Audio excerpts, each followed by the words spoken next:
It's a pleasure to be here. Last time I was here, ladies and gentlemen, members of the PNM, members of the media, supporters, friends, well-wishers. Last time I was here was for the internal election in the PNM. And I think we had a good time. And I think the result was good too. But I have been asked tonight to bring some clarity to what is happening with the economy, what's going on with the finances in the country. And when I listen to what members of the former government say, all I would say is, thank God for that intervention in September 2015.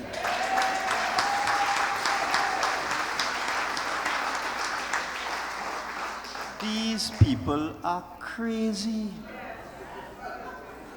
And the things that they would like you to believe, it is beyond belief. So every opportunity I get, I will indicate what we met when we went into office after the 7th of September 2015. And they don't like to hear that, but I will keep telling them what we met.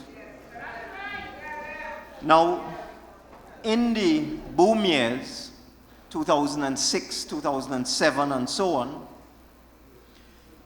the PNM government at the time generated what are called budget surpluses, so that instead of running the country on a budget deficit, which means that you spend more than you earn, the PNM government was actually spending less than it earned. So in the 2008-2009 period, we had built up surpluses in the government's account at the central bank. The government has a main account at the central bank, and all checks are paid from that account. We had surpluses in that account. The account was in credit in the amount of almost $10 billion. That is what was happening in 2008, 2009. So when in that period the price of oil dropped from over $140 a barrel to $35 a barrel, and the government lost billions of dollars in revenue, we had those surpluses in the central bank, which allowed us to continue to run the country. We were able to draw down on the money that we had in the central bank as a country. So the situation in 2008, very, very different to where we are now. We had built up savings, built up surpluses over the years under the PNM, and we were able to use those savings, those surpluses, to run the country. So in those days, the government was not in overdraft. The government was in credit. It's like a simple bank account. It's either you have money in your account or you don't have money in your account.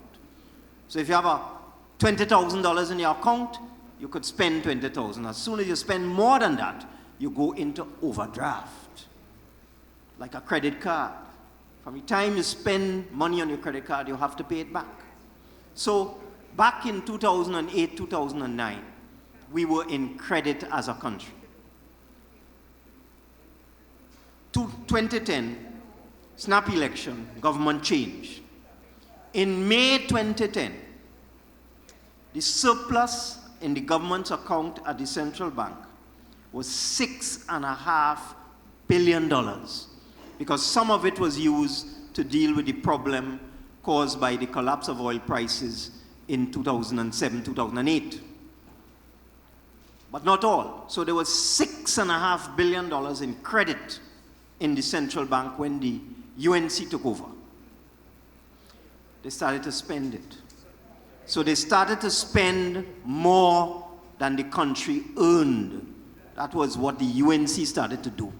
So that you had 30 billion coming in, they spent 35 billion. 40 billion coming in, they spent 45 billion. 50 billion coming in, they spend 60 billion. So every year, they were spending more money than we earned from oil revenue, from taxation, from individuals, taxation from companies. So the government account, the credit in the account, the balance in the account started to go down. So it was $6.5 billion in May 2010, dropped to $4 billion, dropped to $2 billion, and hit zero between 2012 and 2013. And then they start to go into overdraft. So you go to minus $2 billion, minus $4 billion, minus $6 billion, and by the time the election year arrived, 2015, they run it to minus $8 billion. That's the beginning of 2015, January 2015. And people need to understand what is going on. They met $6.5 billion in credit in the account. They spent out all of that. And then they use up the overdraft. And let me explain the overdraft. Our overdraft as a government is established by law. The law states that you can use 15% of your annual revenue as an overdraft. So the revenue, about 60 billion, 15% of that is 9 billion. So the government is allowed to have its account overdrawn by $9 billion. So you could go to minus 9 billion. So you could go to minus 9 billion. But that never happened before. We were always positive. We were always in credit. They send the government account into overdraft. So we come now to January 2015. They have the overdraft running at minus 8 billion. When that happens, the government only has $1 billion left available to it to spend. This country needs $5 billion every month. That's what this country needs to run. $5 billion a month. So you could imagine when the overdraft is at minus 8 and you have $1 billion available to you, well, you're running on a shoestring. All of you will understand that with your bank account when you're close to your overdraft limit. Pressure. So for the whole of 2015, they run in the overdraft right up to the limit. And the way they dealt with money is they went and they borrow money. And they authorized the state enterprises to borrow money. And they took money out of the National Gas Corporation. Because the National Gas Corporation, when we left office, had over $10 billion in its bank account. They take out nearly that whole $10 billion. In fact, as the National Gas Corporation continued to earn money over the period, they take out $14 billion out of the National Gas Corporation bank account. So in addition to running the overdraft to minus 8 billion, they take out 14 billion from the National Gas Corporation. So understand how they were running this country. They go in every cupboard, they go in every hole, take out every piece of money available for the people of this country and spend it. And what they spend it on? Corruption. That's what they spend it on. Corruption. You've heard about the Beetham wastewater plant. The lowest bidder was 600 million. The highest bidder was 1 billion, 1,000 million. They give it to the highest bidder. You heard about the highway project. The contract start off at 5 billion. By the time that project is finished, it might be $10 billion. That is how they were going. An HDC house under the P&M was costing the government about $350,000. Under the UNC, 1.3 billion. They multiply by 4. They're not easy, you know. So understand what they were doing. So they were spending more money than the country was earning. They raid the National Gas Corporation bank account and they use up the overdraft in the central bank. So we are presented with this situation when we come into government.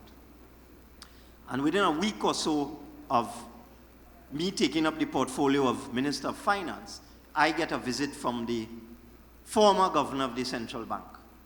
And he tells me that you only have $200 million left in the bank account. And if you don't put in some money into the government bank account, I will have to turn off the tap.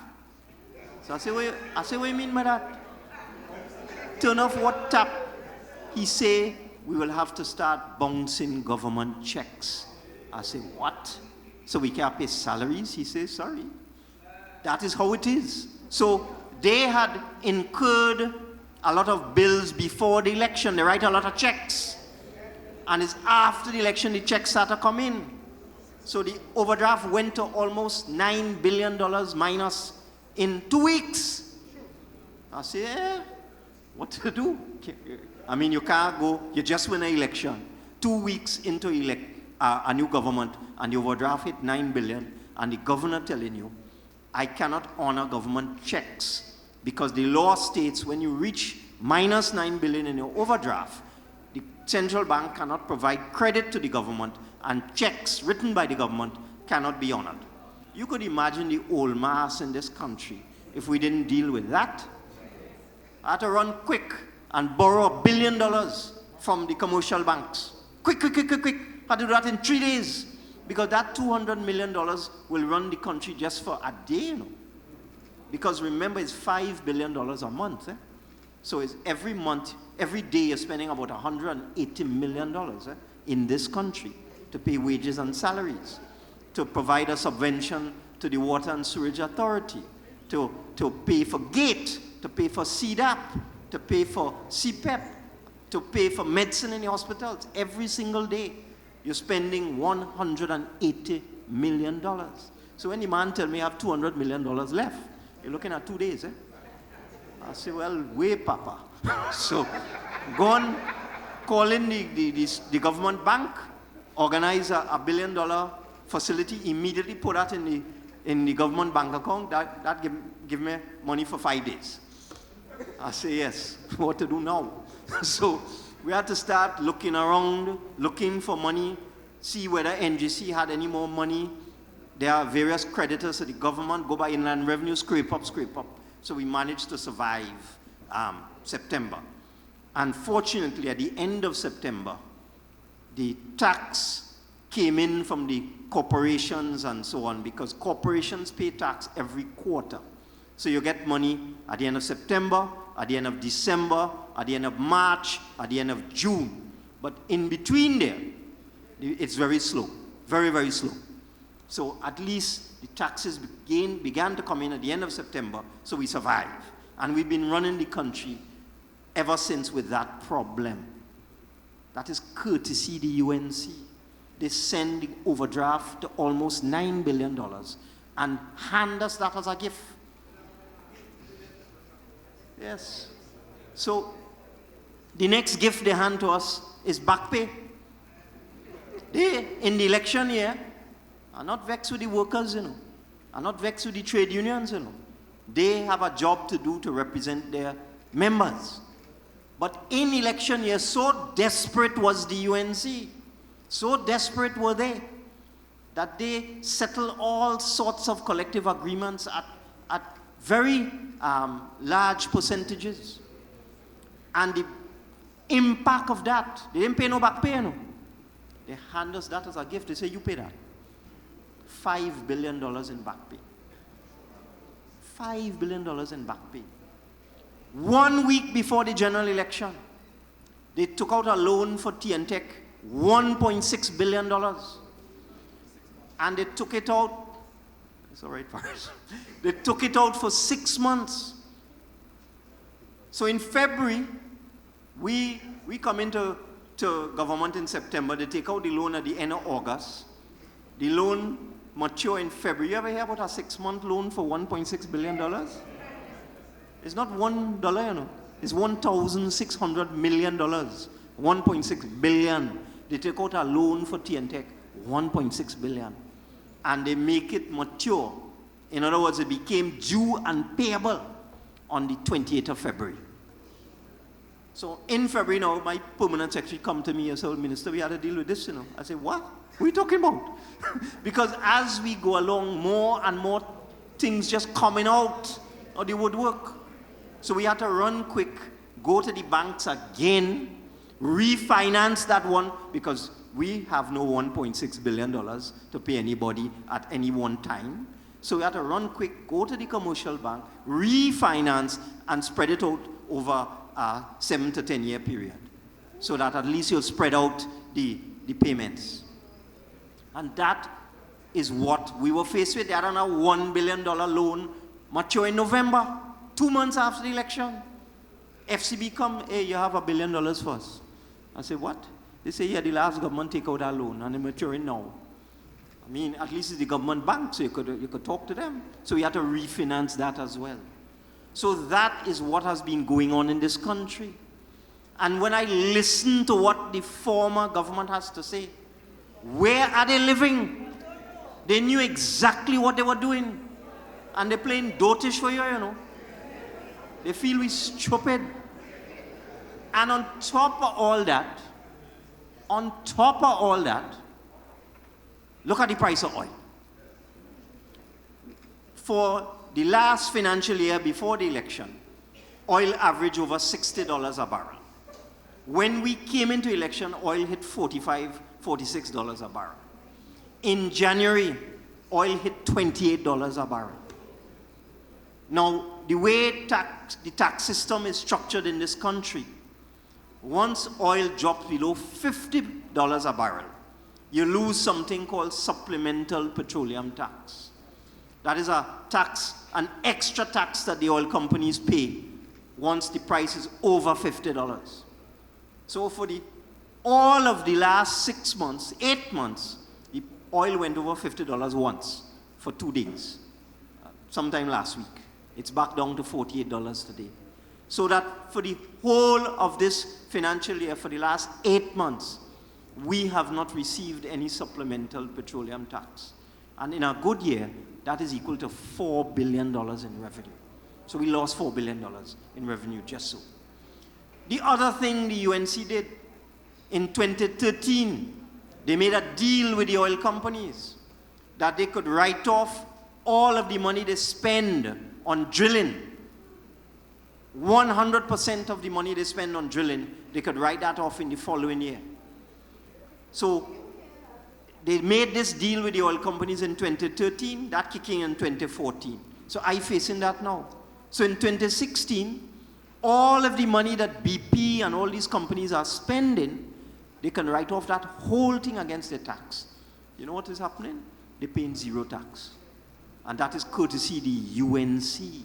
Now, that measure did what it was supposed to do, which is to motivate the oil companies to go and drill. It served its purpose. But you didn't have to give them 100% write-off in the first year. Previously, you could write off that money over 5 years. Now they could write it off in 1 year. So BP is spending $1.5 billion US in this year, and they could write off that whole $1.5 billion US. And their income is less than $1.5 billion. So BP running at a loss. This year, we're getting $0 from them. So that is what we are facing. And it is not as if the other government don't know, you know. They damn well know what's going on. So when we saw the situation, we said, all right, we have a mandate from the population. They got rid of that corrupt government. They want to give the PNM another chance. So we're not crying like babies. We decide we have to run this country. So we take in the necessary measures to run this country. One of the things the last government did as well, borrowing in Trinidad and Tobago is governed by legislation. So you have a borrowing limit. And when you hit the limit, you have to go to Parliament and increase the borrowing limit so you could borrow more money to finance your projects. Well, they hit the limit long time. Long before the general election, they hit the limit. But they were afraid to go to the Parliament and increase the borrowing limit because they know they will get licks from the PNM. So they didn't go. So when I come into government, I meet a whole set of loan arrangements for hospitals, for military vessels, for all sorts of things. Billions. Arima Hospital, 1.8 billion. Kuva Hospital, 1.5 billion. Point 14 Hospital, 1.6 billion. Vessels coming from Holland, 1.3 billion. And all of these, they hand me the loan agreement now, and you say, you sign that. I say, but wait now. So they get everything on credit? So The last government brought, remember that big noise they make about these vessels that they bring here? They bring them ships on credit. On credit, you ever hear about that? $1.3 billion for some little Mickey Mouse ship. That costs the same amount as the 3 offshore patrol vessels that the PNM was, had under construction. Huge vessels that the PNM had that could patrol our territorial waters, that could patrol our economic zone, that would provide us with the kind of protection against drug traffickers. They send them, they say they ain't good. They send it back. And as soon as they send it back, the government of Brazil bought them and using them right now in their territorial waters. $1.3 billion in Mickey Mouse vessels, a quarter the size of the offshore patrol vessel. But I say, all right, at least it's here, we have to make use of it. We're not crybabies, you know. We're not sending it back, we're not like them, you know. You know, we ain't sending back nothing, you know, because we know we have serious problems in this country. And it needs a serious government to solve them. So we ain't sending back no boat. We will make do with what we have. But you have to pay for it. So $5 billion in hospital loan, $1.3 billion for vessels from Holland, $250 million from a vessel coming from China, $500 million for some helicopter, all of this on my desk. And because we had hit the borrowing limit, they couldn't finalize the loan arrangements. So we can't pay. So the first thing I had to do was to go to the parliament. I ain't coward like them, you know. Go to the parliament, explain to the country what's going on, and increase the borrowing limit so that we could get some money to run this country and to improve the standard of living of the people of this country. So we did that. We did that. And I increased the borrowing limit significantly so we can now have a proper debt management program and we can build the schools and pave the roads and do everything that we need to do in this country. So we have a planned program going forward now. And while I'm on that, I hear these characters telling me that instead of dipping into the stabilization fund, I should have gone and borrow. I should have gone and borrow. They took our debt from $45 billion to $70 billion in 5 years. I must go and borrow. I must just rush all about the place like a madman going and borrow. I ain't doing that. I'm doing it in an orderly, structured fashion.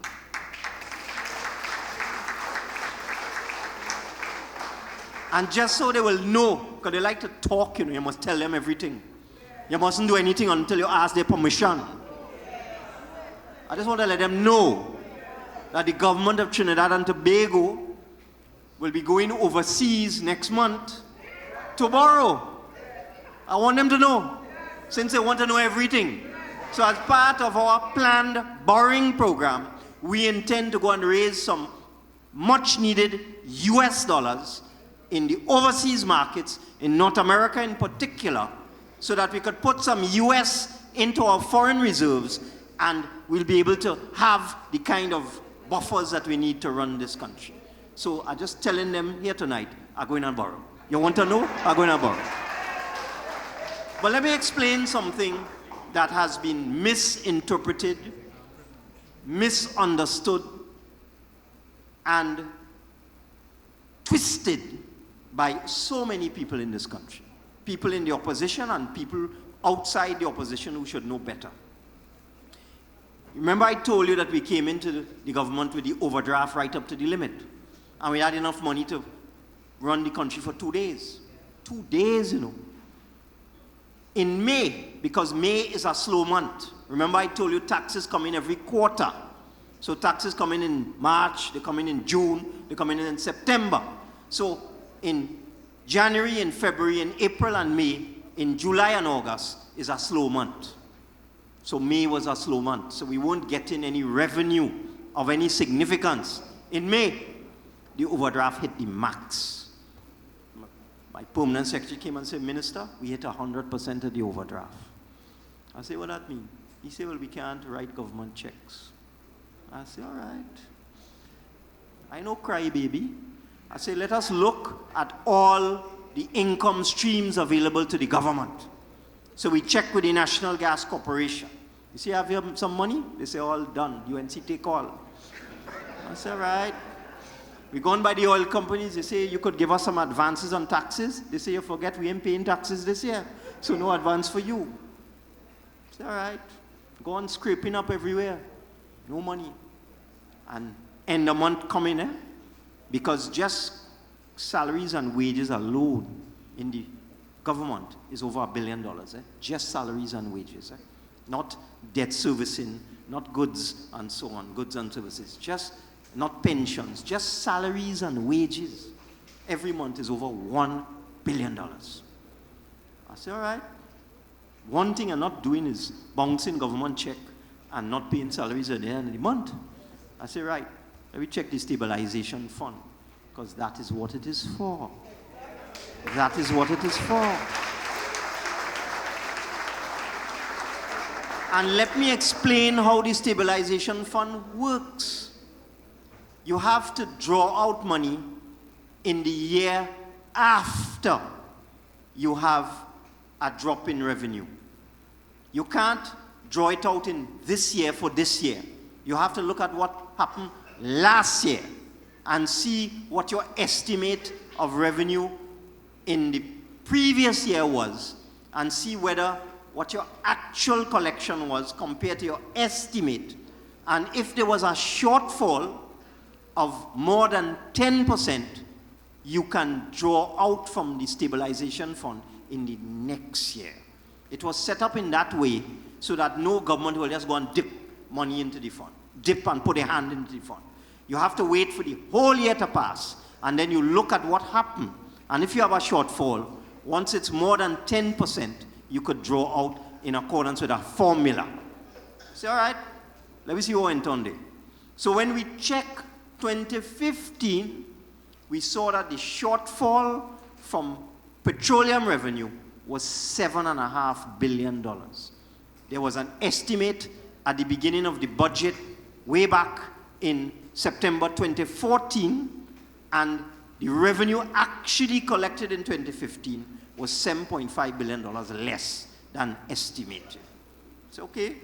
And the law states whenever you have a shortfall in revenue, once it's more than 10% of your estimate, you could draw down. It was 40%. The shortfall was 40% for 2015. So we say, fine. So from October 2015, we could have dipped and drawn down from the stabilization fund, because that is what it is for. It is for the following year. So when we do the calculations, based on the shortfall in revenue in 2015 of $7.5 billion, we were entitled to draw down $4.5 billion. But we are prudent.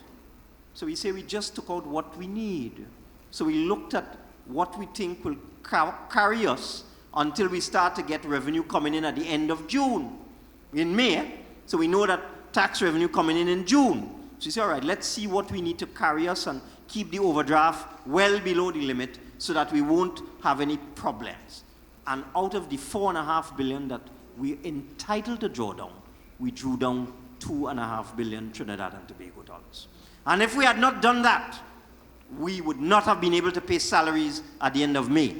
We would not have been able to pay gate. We would not have been able to pay for medicine. We would not have been able to pay for anything in this country. Nothing. Absolutely nothing.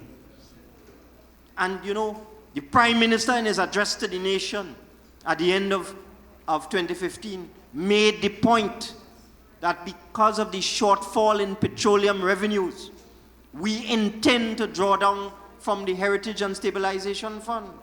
When I read the budget in October 2015, I said the same thing. When I came to Parliament in April 2016, I said the same thing. April, I said, I said that we have a gap, a $15 billion gap. We will make it up in different ways. We're going to borrow money. We're going to see what we could get from the National Gas Corporation. We will see what we get from the assets that are available within the colonial life situation. And we will also draw down from the stabilization fund if necessary. So we draw down from the fund. And what bothers me, people don't, not some people pretending we didn't tell them that. Some people pretending that they left the country in overdraft. Some people pretending that they didn't raid the bank account in the National Gas Corporation. Some people pretending that they didn't leave us with $5 billion in back pay to pay. I know I hear contractors owed $2 billion from the UNC. They're pretending they don't know anything about this. Well, we know. And I want to give everybody here an assurance. We know what we are doing. We are making sure at the end of the month you get paid. We are making sure this country is stable. We are making sure that there's confidence in this economy. And we are running this country as a serious government. And we will continue to do so. So I ask you tonight, don't listen to them and they all talk. They have nothing to say. They should be ashamed after they bankrupt the treasury and they thief out all the money, talking all this foolishness. They should be damn well ashamed. And we're not going to take them on. We are serious people and we intend to run this country with a serious head and to manage the affairs of this country prudently and properly. Thank you, ladies and gentlemen.